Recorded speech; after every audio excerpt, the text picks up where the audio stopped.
Nunca hay que confundir la adolescencia con la pubertad, porque la pubertad sí es un ciclo vital obligatorio. Y muchas veces, lamentablemente, yo mismo los confundo, pero son dos cosas diferentes. La pubertad es biológica, la adolescencia es algo que nuestra sociedad ha inventado y su punto de largada ha sido la escuela secundaria obligatoria. Luego, el segundo concepto que a menudo olvidamos como docentes es que no es lo mismo un adolescente conflictivo, que por definición vamos a ver que son sinónimos, adolescencia y conflictividad, y un adolescente problemático. Vayamos al diccionario y vamos a ver que conflicto es un enfrentamiento con una persona. Tener un adolescente enfrente y tener un enfrentamiento es, si usted tiene un adolescente y no tiene enfrentamiento, pues está muerto. Fíjense bien, tómenle el pulso. Ahora, problema es una situación difícil de resolver. Entonces, nunca hay que confundir el adolescente conflictivo, que por definición lo es, con un adolescente problemático, que por supuesto lo van a encontrar, pero el aula no está repleta de adolescentes problemáticos. Está repleta de adolescentes conflictivos. Y ahora cuando empiecen las clases, sepan que van a tener el 99% de adolescentes conflictivos y algunos problemáticos, pero no es lo mismo. Y luego, otra cosa que tenemos que hacer, y ya como padre uno lo sabe de adolescente, que hay que evitar que las respuestas que le damos a los adolescentes creen los problemas. Porque muchas veces son nuestras las respuestas, las nuestras, las que les damos, las que generan el problema. Piensen solamente cuando ustedes le piden a un adolescente que ordene su cuarto. Y luego eso termina en algo peor que la batalla de Stalingrado.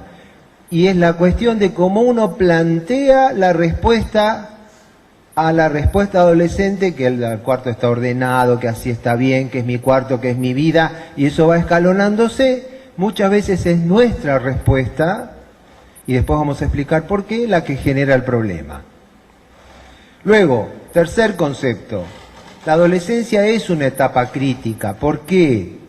Porque las estabilidades de la niñez desaparecen totalmente. La niñez es una etapa muy estable. Mi suegra me decía, problemas chicos, chicos, chicos, y tenía mucha razón. Y además el adolescente, al abandonar esta estabilidad, tiene otro inconveniente, que debe sortear los obstáculos para llegar a la madurez. Que en esta posmodernidad es una carrera muy larga, porque antes, en la década del 60, se llegaba a la madurez económica a los 24 o 25. Mi Santiaguito, que tiene 22, será maduro económicamente a los 40 o 50 años de edad, con título universitario y con todo. Por eso esta carrera, estos obstáculos son muy largos. Luego los adolescentes tienen varios duelos por delante. Primer duelo, el rol de niño, que ya no lo tendrá más. Segundo duelo, el de su cuerpo. El mismo adolescente, por la pubertad, asiste asombrado cómo su propio cuerpo se metamorfosea de una manera increíble en cuestión de días. Ese ser dulce, chiquitito, que quería dormir la siesta con uno en la mano y que lo más grande era ir al cine con uno, se transforma en un monstruo con pelos y con senos y con músculos y con barba. Bueno, ellos mismos también se sorprenden de esto y tienen que hacer el duelo.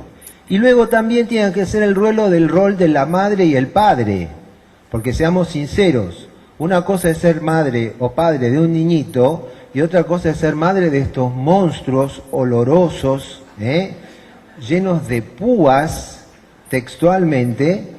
Bueno, ellos también tienen que hacer ese rol, porque la relación es diferente. El adolescente pasa toda su etapa con una función, construir su identidad.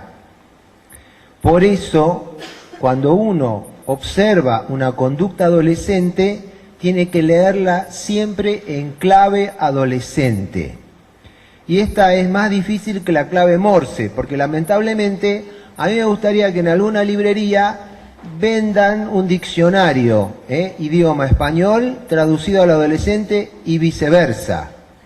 Por ejemplo, mi querido Ramirito, que ahora tiene 19 años, yo le daba todos los meses para pagar el International House. De pronto me llaman y me dicen, señor Rosler, su hijo hace 3 meses que no paga. Le digo, mi amor, vení. ¿Qué pasa? Yo dije, no sé, se lo gastó en drogas, se lo gastó en prostitución, no sé en qué. No, dice, discúlpame papi, me colgué. Bueno, primero yo había pensado que se había intentado suicidar. Bueno, todas estas cosas del idioma, del argot, de cómo se va a colgar, si yo le doy la plata, él va al International House. Bueno, esto, primero uno lo quiere estrangular, pero antes de estrangularlo, esto hay que leerlo en clave adolescente. Y además, esto no pasaba cuando yo era adolescente, en La Cortada, Pasaje Inca, en Almagro, en la década del 60, porque mi viejo me miraba y yo perdía el control esfinteriano. Ahora yo miro a mis hijos adolescentes y ellos se cagan de risa, Entonces también este es el cambio abrupto, porque adolescentes ha habido siempre. Yo también iba a la secundaria obligatoria, pero ha cambiado el rol de todas las instituciones. Y la incapacidad de leer las adolescencias muchas veces es la que genera los problemas. Porque uno como docente dice, yo lo mato, y no lo puede matar y hace otras cosas. Y esas otras cosas que son conflictos y que uno hace, generan los problemas. Por eso hay que leer en este idioma muy extraño que es la adolescencia. Y recordar siempre que primero son adolescentes y luego son buenos o malos alumnos. Es muy diferente un buen adolescente a un buen alumno. Totalmente diferente. Y yo he visto extraordinarios alumnos, que por eso no han sido buenos adolescentes, que después en la vida adulta se han comportado tardíamente como adolescentes, y salen con chicas que tienen 30 años menos que ellos, se tiñen, hacen cosas que uno dice, pero este no se da cuenta que tiene 60 años. Bueno, está viviendo esa adolescencia que no vivió. Y a veces es mejor que sean buenos adolescentes antes que buenos estudiantes. Luego, y esto es fundamental, tomar riesgos, tomar decisiones impetuosas y ser adolescente son sinónimos. Esto no se le va a escapar a nadie que esté en un aula. Les puedo contar una historia personal. El que está con la flechita blanca es Santiaguito, Mi primer error. Estudiante de medicina, 2º año, me dice, quiero ir a Bolivia de vacaciones. Bueno, está bien, yo no iría nunca en la vida, pero anda, con su amigo Luchi, rayita amarilla. Se conocen desde el jardín de infantes. El último día, ¿qué decisión toman? Como ven ahí en el cartel, no se debe leer, dice, están en el camino más peligroso del mundo. Es una bajada en ripio desde los 4.500 kilómetros hasta los 4.500 metros hasta los 2.500 metros en bicicleta, donde al borde está el precipicio, se ha muerto mucha gente, hay varios cruces, el año pasado, el año anterior se había muerto una turista israelí, y estos eligen esto el último día. ¿Cómo termina todo esto? Además, al inicio, perdón por el arameo, se cagan de frío por la altura que están, al final se cagan de calor. ¿Y cómo termina esta aventura? Luchi frena mal, faltando 1 kilómetro para finalizar, y se fractura la clavícula. Por suerte es carrocería, esto se puede reemplazar, pero es un estudiante de medicina de 2º año, ya tiene casi 20 años. Porque otro fenómeno es que la adolescencia actualmente cada vez empieza antes y termina más tarde. Cuando volvió yo no sabía si agradecerle a los santos o matarlo a palos. Todo esto, por supuesto, subvencionado por la Fundación Rosler, porque este viaje no lo pagó él. Yo le digo, ¿cómo tomaste semejante decisión? Uno dice que a esta edad ya tomarían... No, el riesgo es sinónimo de adolescencia. También toman otras conductas de riesgo, como los famosos trastornos de conducta alimentaria, la anorexia y la bulimia. Y estas conductas de riesgo son hacer ayunos prolongadísimos, vomitar, hacer ejercicios extralimitados. Esto comienza con la adolescencia. Por lo tanto, entre las varias funciones de educar a un adolescente es que aprendan a gestionar los riesgos. Esto es una función también de la escuela. Si nosotros no los ayudamos a gestionar estos riesgos, van a terminar mal en un accidente de auto. Ustedes saben que en la Argentina mueren 13.000 adolescentes por año por conductas de riesgo, como es manejar alcoholizados, manejar sin cinturón de seguridad, manejar armas, etcétera, etcétera.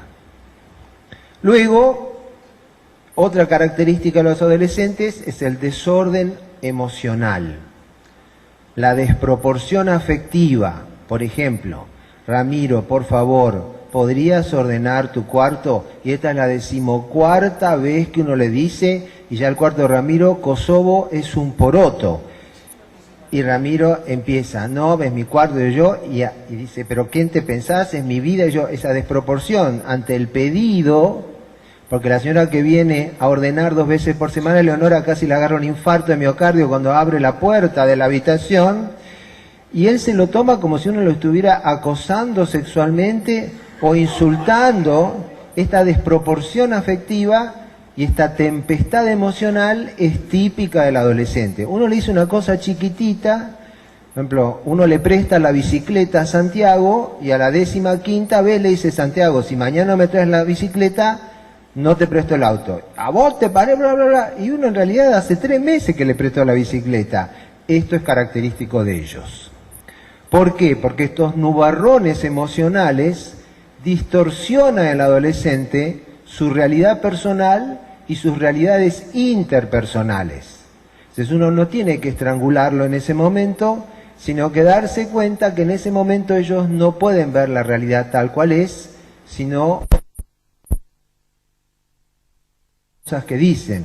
Como una vez mi primer error, cuando yo estaba hablando con él para que estudiara, me dice, ¿para qué? ¿Para ser como vos? Uno tiene que contar hasta 100, sentarse y luego retomar la conversación. Si no, habría muchos hijos muertos en este planeta. Y es en este momento en que uno se siente un docente cuchara, porque uno se siente que ni corta ni pincha, ¿sí? Entonces seguir haciendo ejercicios espirituales y no hacerles daño.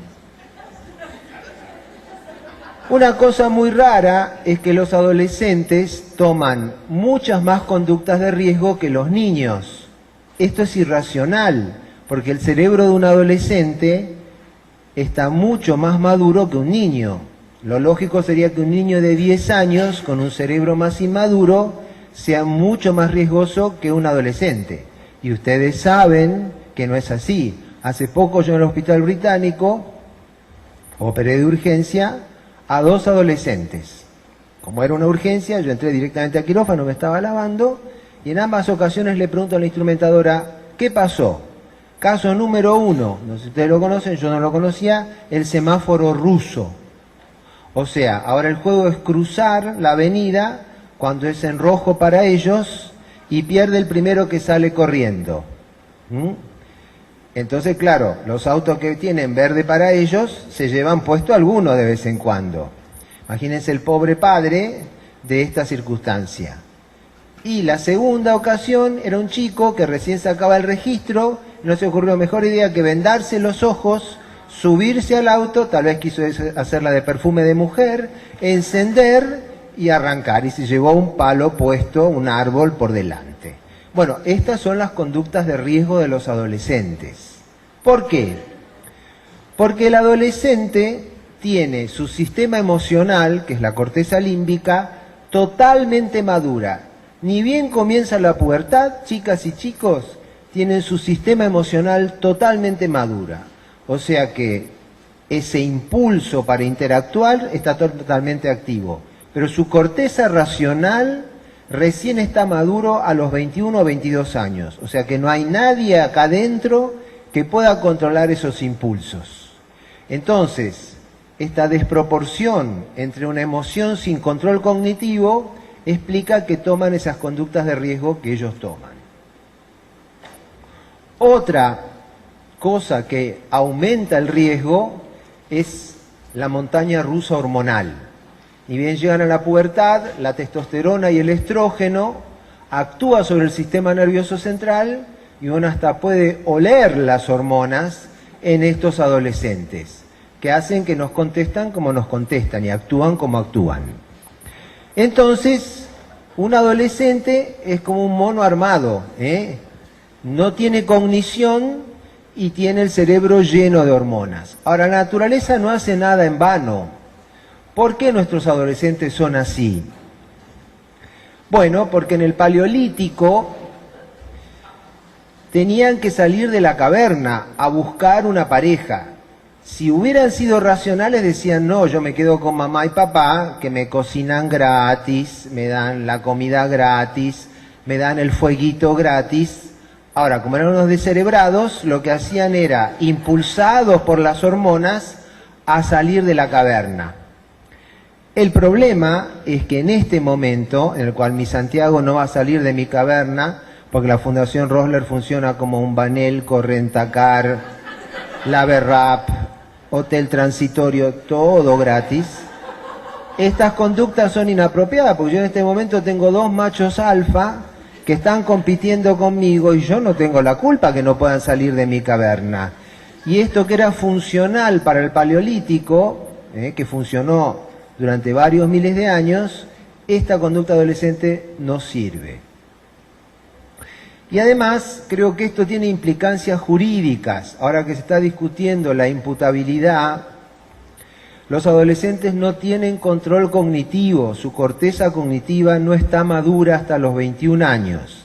Y si además muchos de ellos tienen el cerebro perforado por Paco, creo que este es un factor que debería uno tener en cuenta. Porque ustedes pueden bajar la edad de imputabilidad muy sencillo, no usa pañales, usa pañales.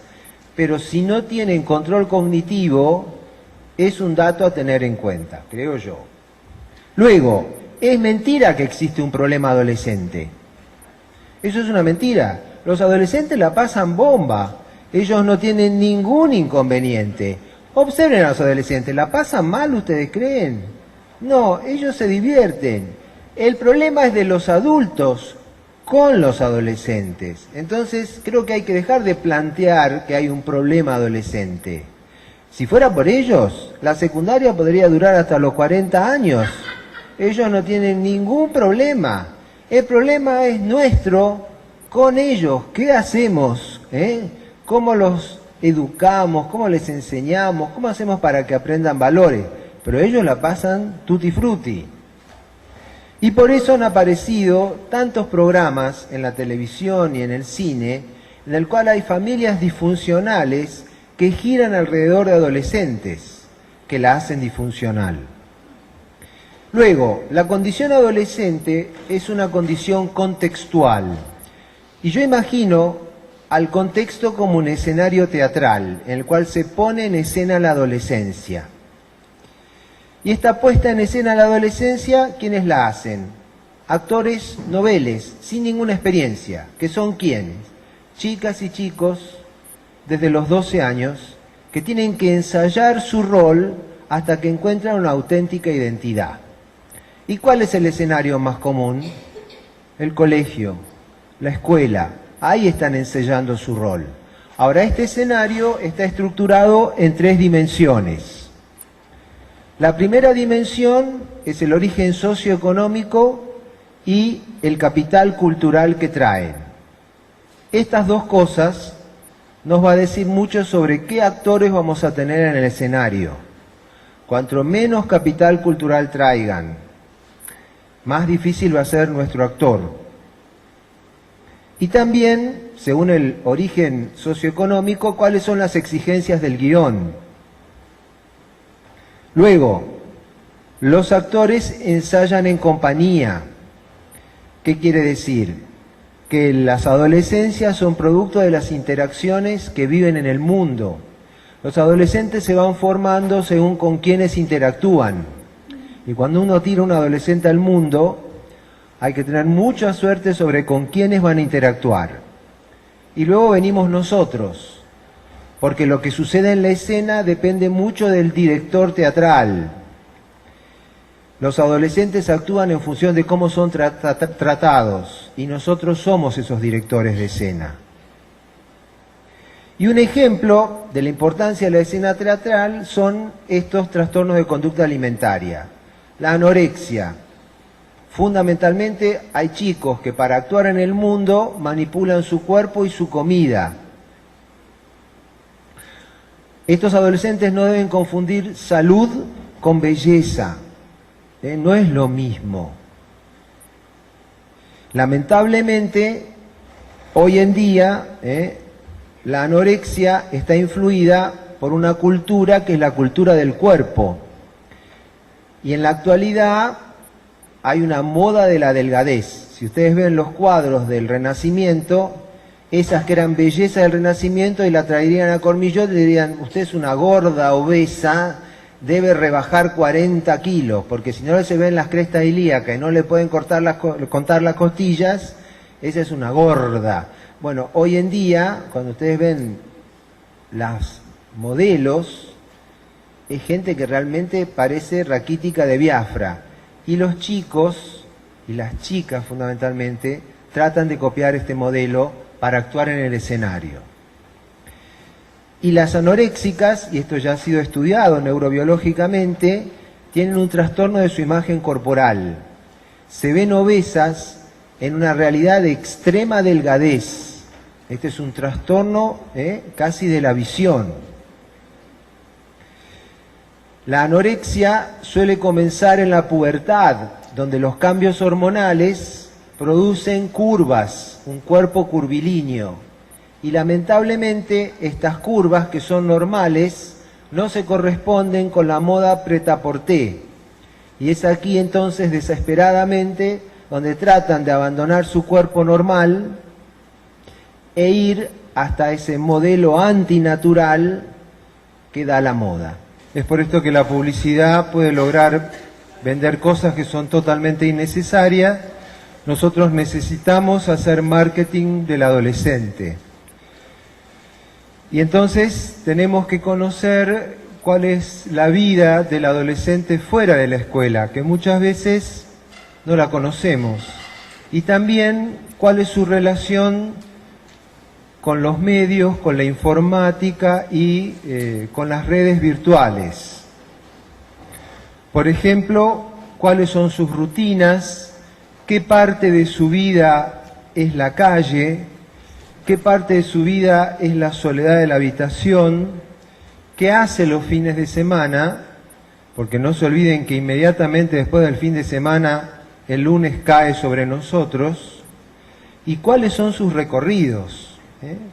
Porque en esos recorridos todo impacta sobre la escuela. Y también recuerden que el adolescente trata constantemente de mostrarnos que han abandonado la infancia.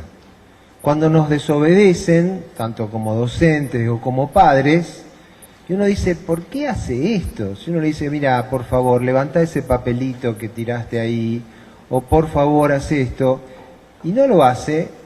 Muchas veces esa conducta que es tonta lo hace solamente para demostrarnos que él ha abandonado la niñez y no lo hace solamente por eso, porque realmente si no es una estupidez lo que está haciendo. De vuelta a leerlo en clave adolescente. Luego, en su innecesidad de afirmar su identidad, nos pegan con un montón de cosas. En realidad nos usan de sparring. Vieron que los boxeadores, antes de pegarle al verdadero, le pegan a uno. ¿Cuál es el sparring favorito? Docentes y padres. Y nos pegan, y nos pegan, y nos pegan. Bueno, para no asesinar a ningún alumno, yo quiero que ustedes recuerden algo, que a las chicas no les gusta mucho esta película, pero a los hombres sí. Cuando un adolescente le esté pegando como un sparring, recuerden la película del Padrino. El padrino siempre dice en la película, no es nada personal, va y lo mata, ¿eh? Pero siempre, antes de matarlo, le dice, no es nada personal. Y el adolescente, cuando nos pega usándonos como un sparring, no es nada personal con el docente.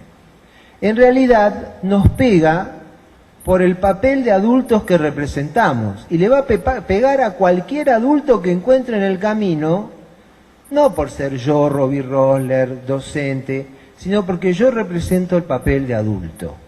Y él necesita un sparring porque él quiere volverse adulto también.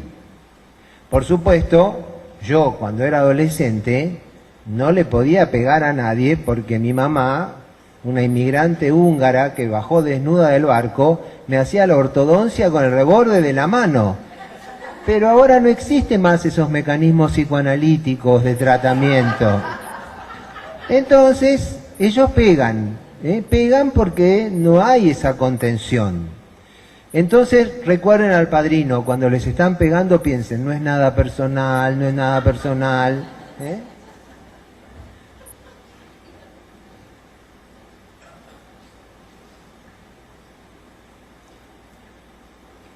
Y esto muchas veces hace que un docente agudo se transforme en un docente obtuso, ¿eh? Porque muchas veces uno ve buenos docentes, pero que en el contacto diario con los adolescentes, el bueno empiezan a hacer, discúlpeme por el arameo, cosas estúpidas y boludas. Y es que, claro, en esto de que te pegan y te pegan y te pegan, vuela un celular, vuela un libro. Yo he visto un docente tirarle un cuaderno, de un adolescente tirarle un cuaderno por un tercer piso. Eso es un docente agudo que se transforma en un docente obtuso. Tiene todos los derechos, lo protegen las convenciones de Ginebra, pero después vienen los padres y dicen cómo este docente le ha tirado el libro. Claro, ellos no van a entender todo lo que ese docente le han pegado y en un momento dado, cuidado, cuidado con esto y recordar, como el padrino, no es nada personal, no es nada personal. De todo esto se deducen 3 reglas educativas, 3 reglas de intervención educativa. La primera, convivir con adolescentes y tener conflictos es inevitable.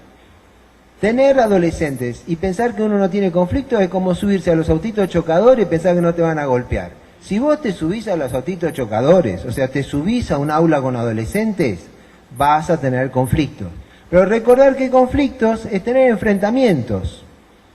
Luego, segunda regla de intervención educativa, no enfrentarse en todas las peleitas. Porque si uno se va a enfrentar en todas las peleitas, el primer día de clase, uno ya necesita 2 semanas de vacaciones en Suiza, en un país neutral, para recuperarse. Entonces, solamente seleccionar las batallas que valgan la pena, porque si no uno pierde la capacidad de influir. Y por último, seleccionar bien las respuestas, elegir muy bien las respuestas. Porque acá hemos visto donde uno también muy a menudo, en caliente, pensando lo voy a matar, y uno no tiene un arma cortante, lo único que tiene es la palabra, ahí se equivoca. Luego, la institución y el docente muchas veces se busca solo los problemas. Si ustedes en el aula ponen 100 normas, van a tener 100 conflictos. Se hagan como yo hice en casa. Yo en casa ya no me interesa si se bañan o no se bañan, si vienen a comer o no vienen a comer, si se peinan o no se peinan, si se cortan el pelo, porque ya era pelearme por 1800 cosas.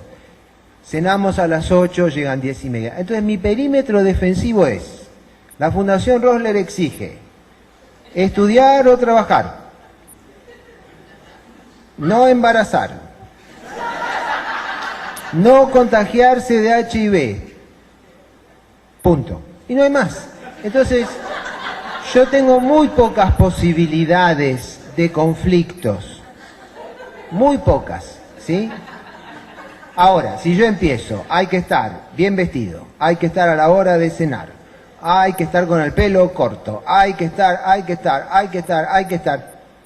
me vuelvo loco. Y lo mismo pasa en el aula. Hay que buscar las normas mínimas. Uno tiene 10 normas, va a tener 10 causas de conflicto. Y agarrate Catalina. Ahora ustedes ponen 50, van a tener 50 causas de conflicto. ¿Valen la pena?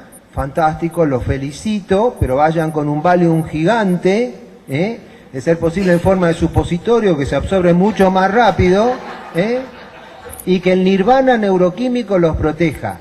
Entonces, esto también depende de nosotros. ¿Por cuánto estamos dispuestos a luchar? Y esto es como el perímetro defensivo de un fuerte.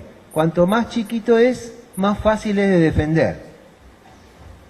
Luego, no hay que morder el anzuelo, porque los adolescentes son como esos toreros hábiles y provocadores que nos muestran el trapo rojo delante de las fauces del docente y nos hacen ole, ole. Y muchas veces uno ya cansado embiste como una bestia contra el trapo. No podemos hacer eso. Los docentes tenemos que aprender a contar hasta 3, hasta 300, pero no reaccionar límbico contra límbico. Uno jamás debe hacer esto. Uno se muere de ganas de morderle la carótida, cortarlo en pedacitos, tirarlo a los perros y luego lo que quedó del huesito mostrárselo al padre y decir, ¿ve? Esto es lo que quedó de Ricardito, me cansó, pero uno no puede hacerlo, no puede, debería, pero no puede. Entonces, frente a ese experto torero, que uno dice, apagar el celular, apagar el celular. El otro día, en una sala, 5º año de la Facultad de Medicina, agarré un celular y uno saltó, profe, que vale 2.000 pesos. Le digo, esta porquería, y hice la demanda de tirarlo, el tipo casi me agarró un infarto. Y debería haberlo tirado ese celular, porque ya le dije como 15 veces que lo apague. Entonces, pero uno no debe hacer eso. No debe porque después va preso, sale en crónica, etcétera, etcétera. Por supuesto, por el contrario, uno no puede ser un paredón de goma. Algunas cosas tiene que parar, especialmente lo que le enseñen los límites.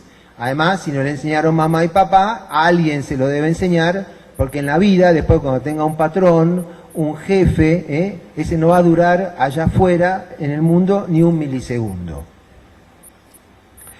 Y en general, cuando uno habla de conflictos adolescentes, no problemas, cuando uno habla de conflictos adolescentes, es porque uno no sabe cómo elegir la respuesta. Elegir la respuesta es un arte frente a los adolescentes. ¿Por qué? Porque para elegir la respuesta uno tiene que saber controlarse. Tiene que hacer un curso con el Dalai Lama para relajarse, ¿sí?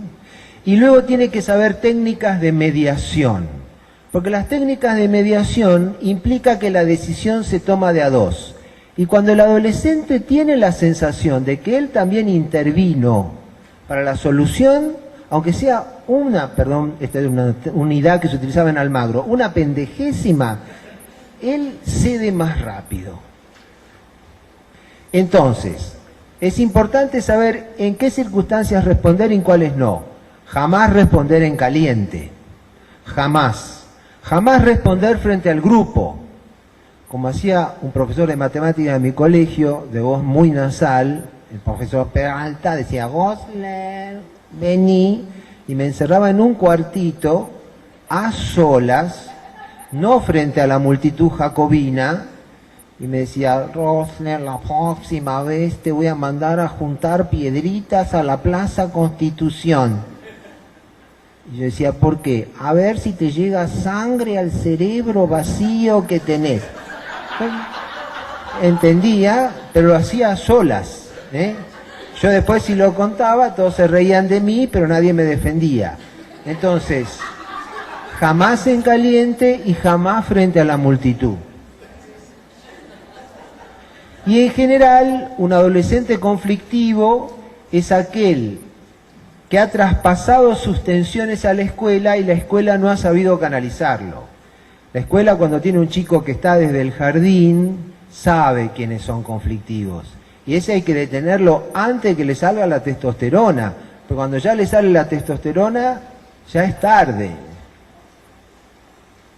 Luego, cuando hay un problema, no hay que hacer un remedio, porque los remedios en los adolescentes problemáticos no sirven para nada, no hay remedios para esto. Lo que hay que hacer es cambiarle el contexto educativo. Y fundamentalmente, ¿qué es cambiarle el contexto educativo? Darle una salida al adolescente. Porque si ustedes lo dejan atrapado sin salida, que es lo que hacemos con el jarabe de palo o la sota de basto, o sea, castigarlo, etcétera, etcétera, nunca vamos a resolverlo. Tratar de ver si algún cambio en el medio de la escuela, del aula, puede resolverlo. Remedios para esto no hay. Recordar que no tenemos adolescentes problemáticos. Tenemos adolescentes en situaciones problemáticas. Y si salimos de esa situación, el adolescente vuelve a ser conflictivo y está todo resuelto. Luego, ¿hay solamente una crisis de la adolescencia o hay también una crisis de la docencia? Yo humildemente creo que también hay una crisis de la docencia. ¿Por qué? Porque creo que los adolescentes nos están mostrando aceleradamente lo difícil que es ser docente en esta sociedad multimedia, digital y conectada en red, para el cual nadie nos preparó, nadie nos dio un curso, nadie nos enseñó cómo hacerlo. Y acá estamos mezclando entonces dos aspectos. ¿Qué es ser adolescente en el mundo de las redes digitales y qué es ser docente en la sociedad de la comunicación? Yo recuerdo en mi escuela de Almagro y en mi familia de Almagro no había poros. Lo que se me decía en mi casa era la santa verdad y no entraba nada del mundo del afuera. Y lo que se me decía en mi colegio también era verdad y no entraba nada del afuera, no había poros. Esas eran instituciones, la familia y la escuela. Hoy en día algunos dicen que la familia y la escuela es tan porosa que son exstituciones. Yo recuerdo cuando mi Ramirito tenía 7 años y estábamos buscando un lugar para estacionar en el shopping. Y de pronto Ramiro me dice, acá puedes estacionar. Le digo, pero acá es para embarazadas. Me dice, ¿qué importa si nadie está mirando? Casi me agarró un infarto. Le digo, Ramiro, pero yo nunca te enseñé esto. Entonces yo me paré el auto y le expliqué lo que era el imperativo moral kantiano, donde el acto moral es un acto privado y tiene mucho más valor si nadie te mira a que si te mira todo el mundo. Pero yo nunca le había enseñado esto. Pero por supuesto, Tontinelli, Mirta Legrand, Susana Jiménez, Maradona. Ahora es todo tan poroso y nuestras instituciones son exstituciones, donde entonces es mucho más difícil enseñar. Porque está lo que nosotros le enseñamos y lo que allá afuera le enseña. ¿Y qué tiene mucho más glamour? ¿Lo que esta cara de tarado le enseña? O lo que toda esta gente multimillonaria y exitosa le enseña. Esto dificulta mucho la adolescencia. Luego también es muy dificultoso porque los adolescentes pueden aprender en un entorno, el digital, del cual saben mucho más que nosotros. Nosotros somos inmigrantes digitales. Algunos tienen la suerte de ser colonos digitales, pero ellos son nativos digitales. Muchas veces en la clase dicen, profe, correte, déjame la compo a mí, empiezan doble clic, izquierda, derecha, esto, lo otro. Y así es difícil enseñar cuando ellos saben más que nosotros. Luego, ellos tienen un montón de redes virtuales donde se están formando como adolescentes. El Facebook es una manera de hacerse adolescente. Y cuando uno entra en el Facebook, es impresionante las cosas que uno ve. Pero era lo que yo hacía jugando a la pelota en Pasaje Inca. Pero esto se hace en forma virtual. Si nosotros los adultos rechazamos estos espacios, quiere decir que va a haber un espacio ajeno a los docentes y solamente para los adolescentes. O sea, va a haber una especie de apartheid, una segregación que diga solamente adolescentes. ¿Nosotros podemos dejarle estos espacios a los adolescentes para que formen su subjetividad y nosotros no intervengamos? Creo que no, porque esto es muy riesgoso. Además, nuestros adolescentes conocieron un mouse años antes de entrar al jardín de infantes, que es una mujer. Vos vas y en persona le insultás en la cara. Esto realmente es una subjetividad terrible. Encuentran una Wikipedia para cada necesidad educativa. Y no se imaginan en la vida sin un celular en la mano. Yo, por cuestiones ideológicas, no tengo celular. Yo quiero que en mi lápida diga que fui el último médico en el planeta Tierra que no tuve celular, Y a veces tengo que ir corriendo a un teléfono público roto y con el riesgo de que me violen, pero yo no voy a tener celular. Solamente de Contrera. Pero ellos se imaginan que no hay vida sin celular, Son adolescentes muy diferentes a lo que fuimos nosotros. Por eso existe una asincronía entre los adolescentes y la escuela en el acceso al conocimiento. Y esta asincronía es muy notable. Por eso ellos salen de su casa, donde tienen Nintendo, Sega, la Play, siglo XXI, y entran al aula, me ven a mí con la tiza y se sienten en el siglo XVIII. Entonces, los docentes tenemos que ir abandonando algo que es muy, muy difícil, porque es para lo que nos han formado. Además, es el motivo por el cual nosotros entramos a esta preciosa profesión, que es ser transmisores de conocimiento.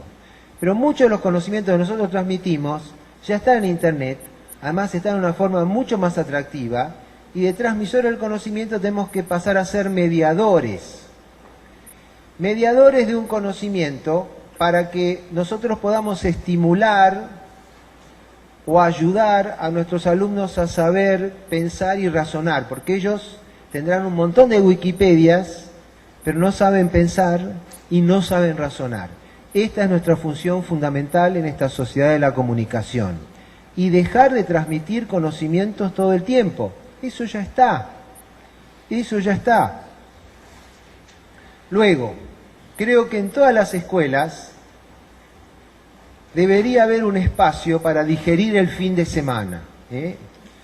Nuestros alumnos viven enlatados entre el lunes, en donde están digiriendo todo lo que pasó, lo que no pasó y lo que pudo haber pasado el fin de semana, y el viernes, que no llega nunca, entre polinomios, moléculas, gramática e historia. Entonces sería interesante que lo primero que encontraran en el colegio los lunes fuera un espacio de razonamiento y crítica para que el próximo fin de semana no hicieran nada de lo que se pudieran lamentar.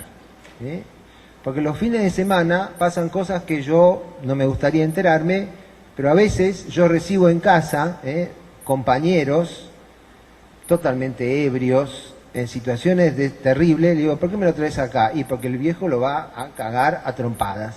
Entonces le digo, pobre padre, si él supiera, y yo por supuesto tengo que jurar por los sagrados evangelios que no voy a llamar al papá, y lo tengo vomitando en mi casa. Bueno, si hubiera un espacio los lunes para que ese chico pudiera digerir el fin de semana y que el próximo fin de semana no lo hiciera, el colegio es un espacio adecuado. Luego, la didáctica es el eje estructural entre la escuela y el adolescente, porque el constructivismo es inherente a la condición adolescente. ¿Por qué? Porque el adolescente es un experimentador que aprende experimentando. Y debemos aprovechar esto, que muchas veces no lo aprovechamos. Y el adolescente aprende activamente, esto es seguro, pero con una condición: que la escuela lo conecte con su vida. Y esto lo hacemos pocas veces, porque el adolescente se enfrenta con la batalla de San Lorenzo o se enfrenta con las fórmulas químicas, y eso no es muy interesante. Pero si nosotros colocamos o insertamos la vida del adolescente en nuestros contenidos, él va a aprender activamente. Luego también, nunca debemos olvidar que esta generación arroba, que aprende, está acostumbrada a estar conectado con diversas personas y muy distantes simultáneamente. Por lo tanto, me parece una tontería reducir el aprendizaje a un solo docente y a un solo libro. Ellos están acostumbrados a aprender por múltiples canales simultáneos. Si uno hiciera una fotografía de un aula adolescente y uno viera amar a la vida o amar a la escuela, encontraría tres grupos de estudiantes. Uno son los estudiantes estudiosos. Esos son los que más prefieren los profesores y los alumnos. Lamentablemente son una especie en extinción. Y los promedios hablan de un 20 a un 25% de estudiantes estudiosos en el aula. En el otro extremo están los estudiantes desmotivados, los que ya han abandonado con su alma la escuela. El cuerpo está dentro. Estos tienen una ósmosis entre sus problemas escolares y sus problemas de vida, pero ellos están perdidos en el espacio. Y en el medio está la gran mayoría, descendiendo por un tobogán en el cual le importa más la vida que el colegio, pero no tienen opción. Se quedan en el colegio pues no tienen que laburar. Y van aprobando los exámenes a los tumbos. Es ahí donde nosotros tenemos que focalizarnos y recuperar esta inmensa mayoría de alumnos. Recordemos que no es lo mismo un adolescente que la pubertad. No es lo mismo un adolescente conflictivo que un adolescente problemático. No es lo mismo un buen adolescente que un buen alumno. Y no es lo mismo la crisis de la adolescencia que la crisis de la docencia.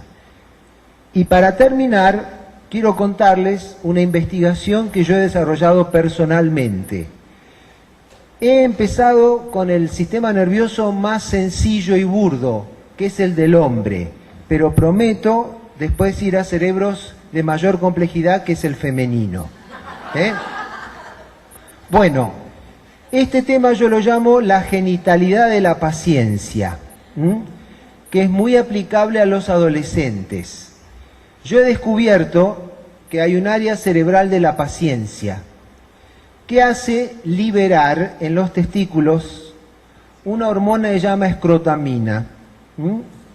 Generalmente, ante ciertos estímulos sonoros o visuales que disminuyen la paciencia, se libera en el testículo la escrotamina. Yo creo que en las mujeres hay algo similar.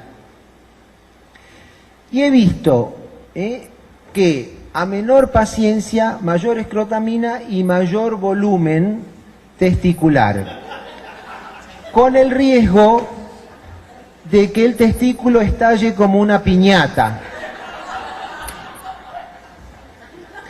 En realidad tiene ciertas ventajas de que se use el testículo como fusible y no el cerebro o el corazón, porque si no, muchos de los docentes aquí presentes hubieran muerto. Y estudiando cuidadosamente en el aula, he visto que hay 6 niveles. El primer nivel es lo que yo llamo el testículo fresco. Tiene un color verde. Es cuando el docente recién ha entrado al aula y el adolescente todavía no se ha puesto en marcha.